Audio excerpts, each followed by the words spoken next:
It's Ricky Rich with Black Primacy with a quick question. Have you downloaded the Black Primacy app yet? If you haven't, don't worry about it. I just wanted to remind you that it is the #1 way to find Black-owned businesses near you. Whether you're looking for food, fashion, or services, we've got you covered on this app. So download it now and start supporting Black-owned businesses in your area today. All right, link in the description. One of the most pervasive stereotypes about Black Americans is that of the absent Black father. The absent Black father myth is the idea, the stereotypical and incorrect notion that African American fathers have very little contact with their children, if any contact at all. And in Black America, the reality of being fatherless is perhaps most painful. 73% of all Black babies are born out of wedlock. Experts say there's a crisis when it comes to Black fathers in this country. The news media loves asking where all the Black fathers are, and that whole idea has been linked to everything from poverty and crime to even police violence against Black communities. Why are these police shootings occurring? Well, it's because there is an absent Black father, or it's because Black families are on welfare. But this idea that Black fathers aren't present in their kids' lives is actually false. To be a parent is to have children that you love and try and support. And Black fathers experience that the same way that anyone else would. Why would you even think there was a difference? Hey guys, I'm Sana, and this Sunday on AJ Plus, we're gonna talk about the myth of the absent Black father here in the United States, where it comes from, and how that stereotype tells a much bigger story about the Black family and Black communities in this country.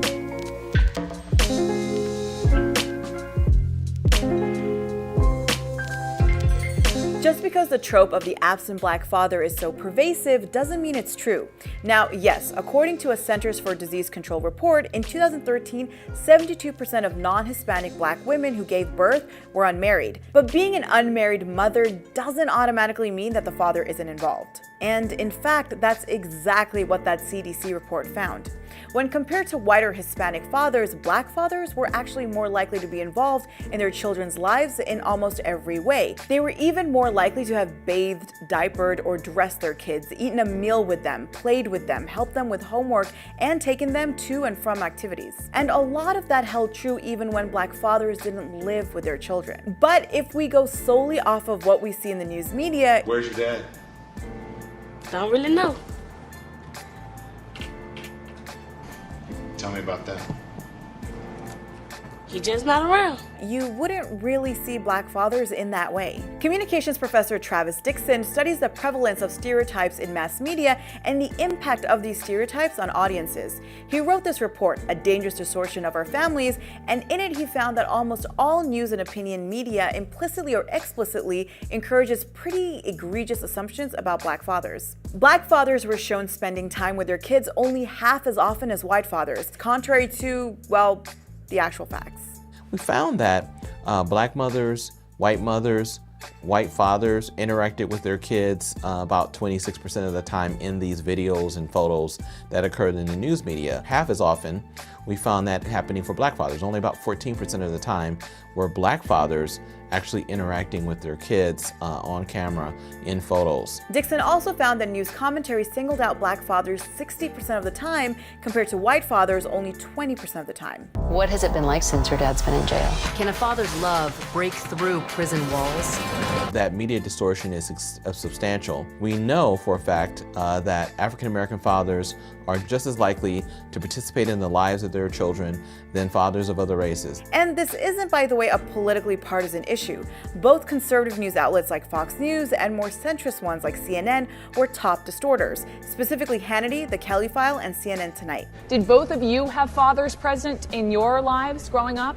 So where does this toxic idea about black fathers even come from? Well, one theory takes it back to a 1965 report titled The Negro Family, The Case for National Action. The report became one of the most contentious political documents in 20th century America. Democrat and Assistant Secretary of Labor Daniel Patrick Moynihan put the report together to make the argument for how the Lyndon B. Johnson administration had to do more for racial equality than simply pass the Voting Rights Act. Moynihan argued that to really fight racial inequality, the government had to understand the state of black communities and why they were the way they were. But Moynihan ended up focusing on one thing: the black family. According to him, the fundamental reason for growing economic inequality between white and black Americans was a crumbling family structure in black communities.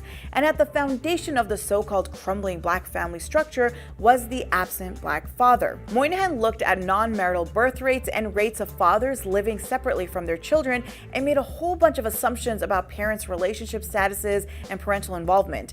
The report didn't take into account factors like the legacy of slavery, generational wealth, or even economic migration in which men left their homes so that they could provide for their families. We spoke to Carvel Wallace, a writer and a podcaster, about the way black families have been discussed in the mainstream. Reading some of the literature at that time, I was like shocked at how overtly racist liberal literature was in terms of trying to diagnose the ills of the black community and trying to explain why these uprisings were happening. And everyone was blaming it on the fathers and drugs and families and welfare and mothers and everything. It was a lot more convenient for the story to be told that black people weren't holding up their end of the bargain rather than acknowledging that America wasn't holding up its end of the bargain. The Moynihan report ultimately created three camps: the liberal camp, which saw the report as a foundation for policy change; the conservative camp, which saw the report as a justification for the argument that black communities were responsible for their own issues; and then the left-wing camp that saw the report as blaming the victim, ignoring structural racism, and actually reinforcing racism. So what happens when people are exposed to these stereotypes about black families? Aside from the reinforcement of the idea that black communities have no one to blame but themselves, there's the everyday real-life impact these stereotypes have through policies and support for those policies. First, there's an almost total willful ignorance about the impact of slavery and modern-day incarceration on black American families. Foundationally, slavery ripped apart black families, and mass incarceration has put 1 in 12 black men between the ages of 25 and 54 in prison, versus 1 in 60 for non-black groups. Then there's how these characterizations of black American families have an impact on policies that affect all Americans. Take poverty, for instance. During the Great Depression era, the face of poverty was a white man who was down on his luck, or a white family fallen victim to circumstances outside their control. And the country felt a duty to end poverty, namely with President Franklin D. Roosevelt's New Deal. Then, decades later, Dr. Martin Luther King Jr. began to shed light on the reality of poor black American families living in cities, and the reporters who followed him began to report on these issues. We are tired of living in run-down, dilapidated, rat-infested shacks and slums. And as a result of that, over time, all of the imagery began to focus on these black families, and it began to actually have a pernicious impact. It began to have us think of poverty and black families as tied to this issue of black laziness. And that's where we largely find ourselves today. According to Pew, more than half of Republicans believe a lack of effort is to blame for poverty instead of circumstances beyond one's control. As the conversation on poverty and race shifted, so did the support for welfare. People began to think that we needed to curb welfare benefits, increase work requirements, because the real problem is that black people are on welfare and they want to just be lazy. When we think about policies, what's good for families, we tend to think about them in these racialized terms. And when we do that, we tend to have a distorted view of what needs to happen. So what's the solution? Well, here's what Dixon and Wallace had to say. The main way that the media perpetuates stereotypes and racist tropes is accidentally.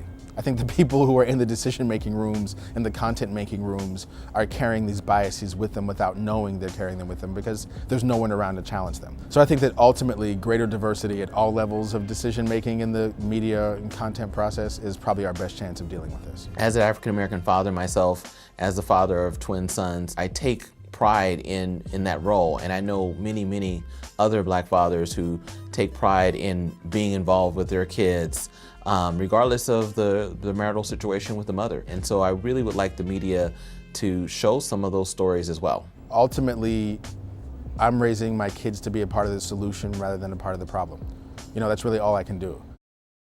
So we focused on the way the news media talks about Black families and Black fathers, but there's no shortage of the same representation in entertainment. Take, for example, one of our favorite scenes of all time from The Fresh Prince of Bel-Air. You know exactly which one I'm talking about. So let us know in the comments below what you guys think, where else you've encountered this trope, and tune in next week when we come at you with another great video. All right, I hope you enjoyed the video. Please check out the other content that we have on this channel. But before you go, I wanted to remind you again not to forget to check out the Black Primacy app.